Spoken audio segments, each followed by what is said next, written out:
Mi nombre es Elsie Natalie Vargas, vivo en el municipio de Tinjacá, el departamento de Boyacá, soy estudiante de primer semestre de la especialización en Pedagogía para la Educación Superior y el día de hoy les queremos compartir cómo se constituye histórica y sociológicamente la pedagogía en Occidente. Hola a todos, mi nombre es Adriana Porras y me encuentro en el municipio de Barbosa, Santander, específicamente en el sector rural. Y junto con mi compañera Elsie Vargas expondremos un poco sobre la historia de la pedagogía en Occidente.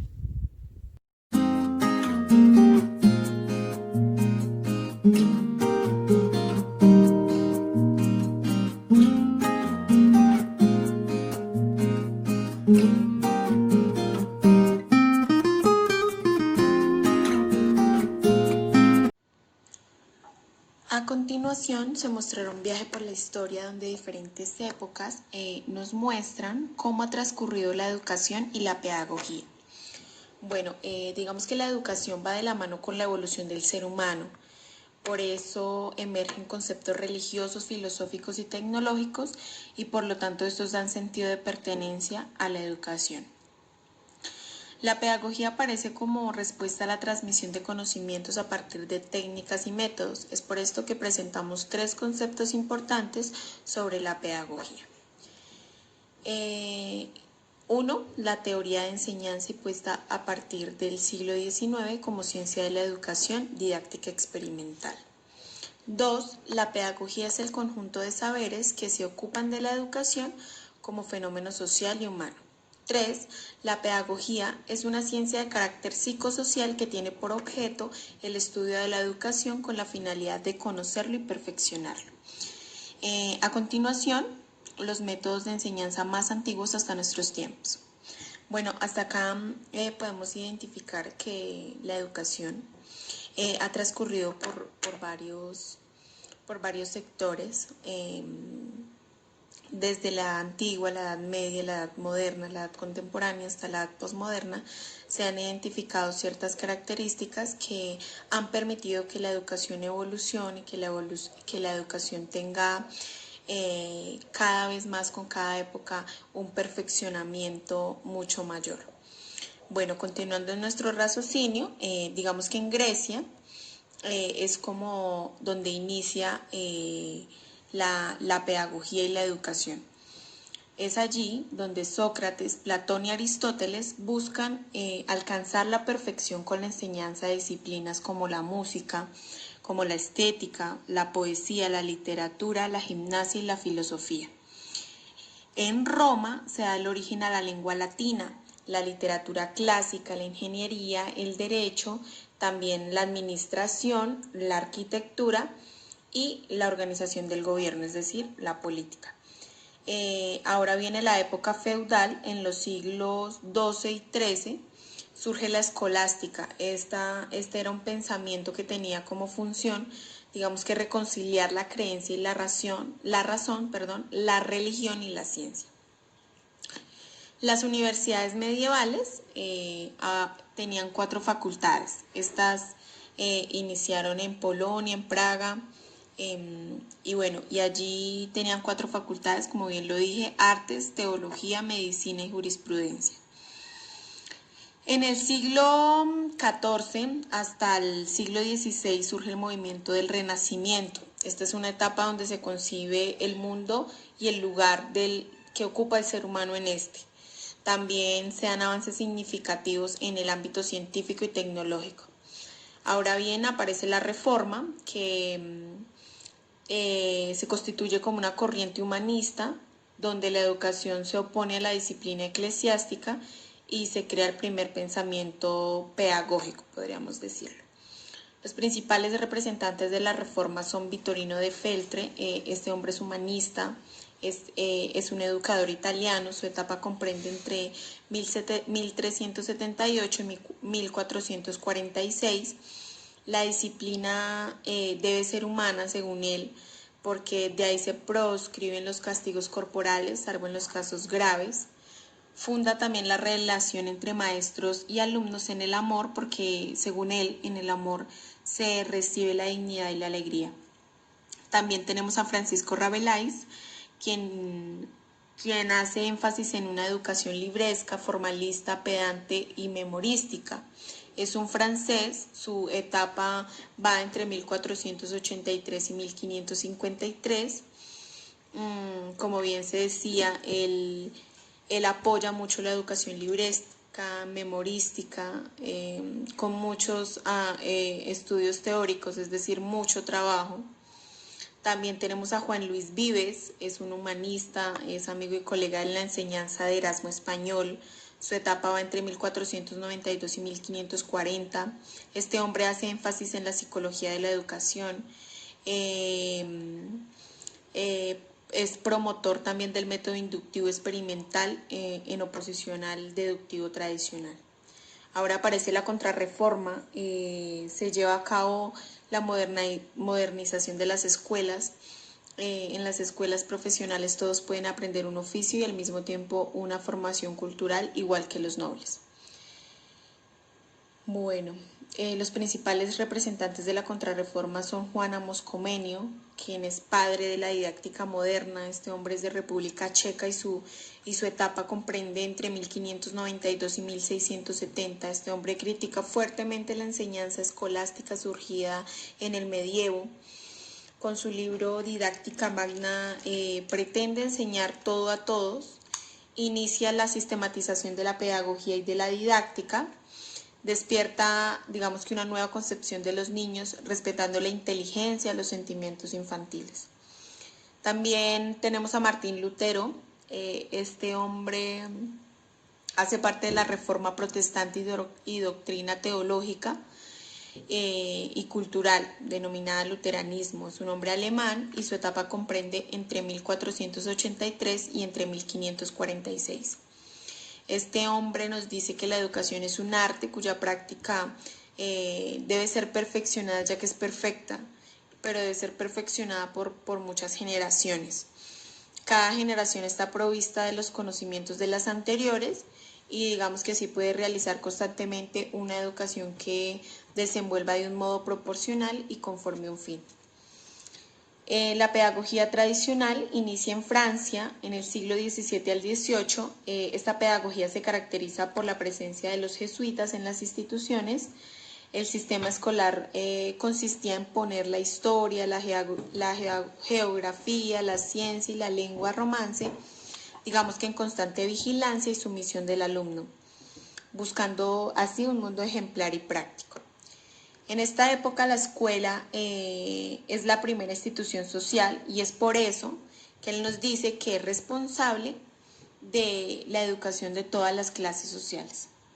Los principales representantes de la pedagogía tradicional son Jean-Jacques Rousseau, es un filósofo de la libertad como valor supremo. Este pedagogo es suizo. Su etapa comprende entre 1712 y 1788. Este hombre consideraba que el hombre es bueno y libre por naturaleza, pero está sujeto a la influencia corruptora de la sociedad. Es por eso que el objetivo de este pensador es que se debe formar al hombre como al ciudadano, es decir, que le sirva a la sociedad.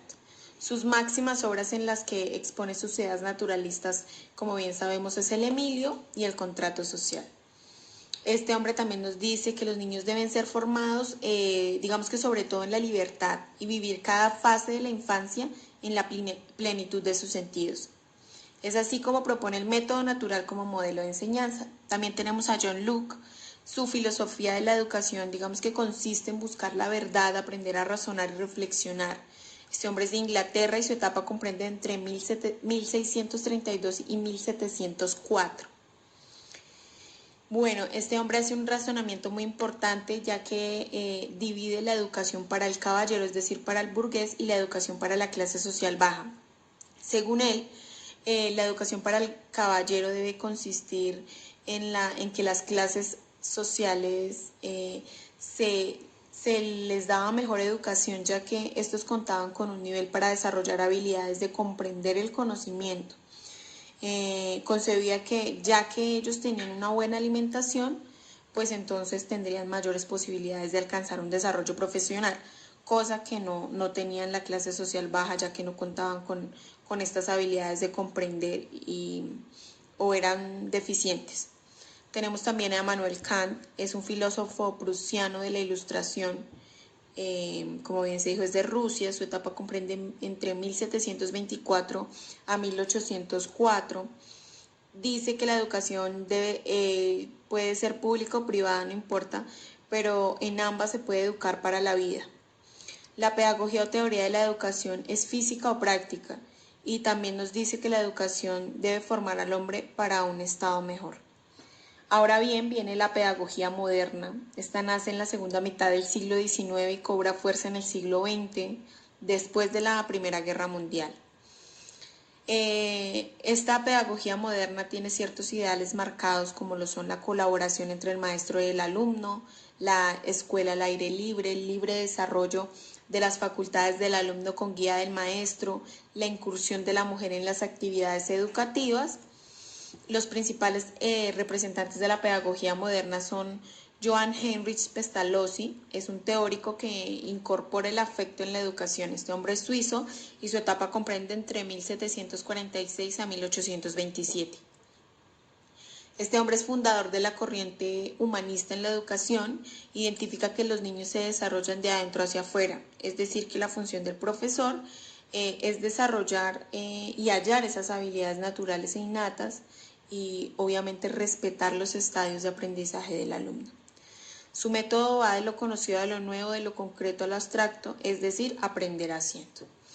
También aparece Johann Friedrich Herbart, es organizador de la pedagogía como ciencia. Este hombre es alemán, su etapa comprende entre 1776 y 1841. Con él, digamos que la pedagogía fue formulada por primera vez como una ciencia organizada, abstracta y sistemática con fines claros y medios definidos.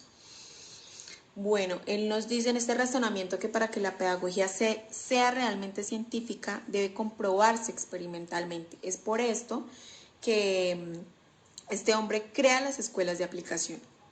La mayor parte de su pensamiento y sus prácticas educativas fue antigua y tradicional, por ignorar la acción del propio alumno.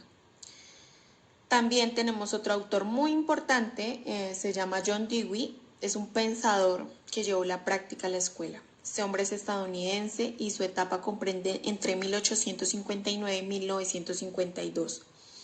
Bueno, este pensador educativo permite concebir que el crecimiento del niño debe ser integral, tanto físico, emocional e intelectual.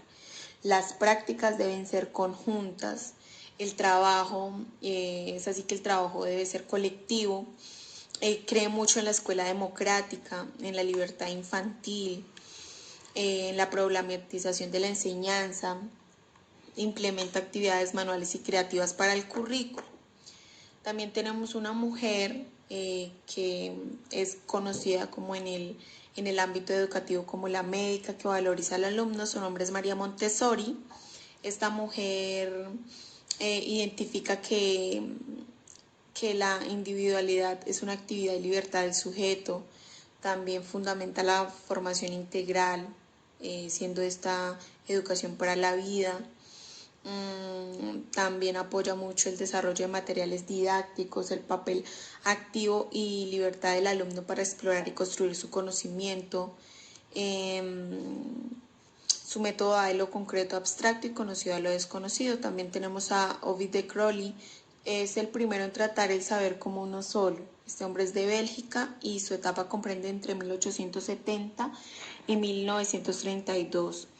Él crea el método activo aprender a aprender. Apoya mucho la interdisciplinaridad, los centros de interés, es un gran precursor de los proyectos, del currículo flexible y también de los lenguajes múltiples.